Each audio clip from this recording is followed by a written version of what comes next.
Okay, I have just broken down, stuck in an intersection in the old Series 2A 88-inch Land Rover. Still have no idea why I've broken down.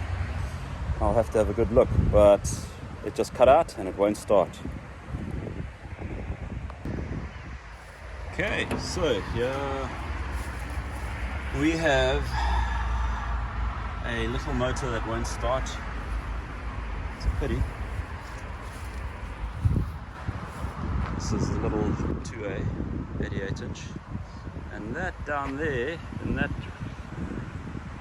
intersection is where I broke down.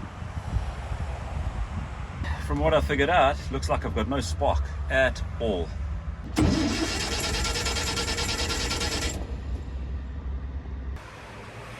So I've called a friend, Damien, who works with Louis Powell Land Rovers up in Montecille, opposite, across the valley from us, and they're going to come tow me.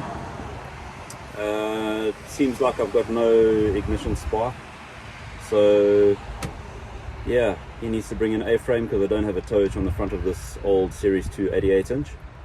We're going to see what else we can find wrong. Hopefully it's not too sinister, but as you can see, I'm stranded and I need a lifeline.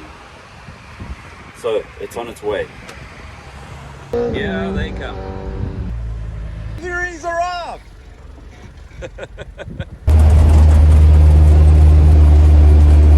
If anyone's ever wondered what it's like to have an automated vehicle, just put an A-frame on your vehicle and get towed by someone else. Very weird. So there we go, back at the ranch. Next thing I've got to do is sort out why I've got no spark, and I suspect it might be a condenser or the points. So we've just replaced the points and now we're setting the points gap. We found that the previous points that caused my breakdown, the one shoe was missing off one of the contacts and the points weren't actually opening. Okay, so what we have found is that the points that have caused all the problem, they're actually missing, the one contact is missing a shoe. I don't know if you can actually see this.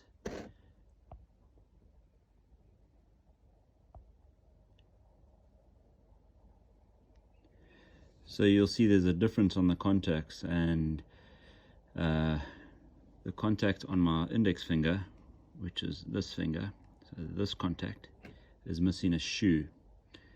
If you look at the contact over here, you'll see a discoloration there. That's actually like a shoe that's on the contact. We're going to check. We've replaced the points. Oh, beautiful. She starts. Lovely.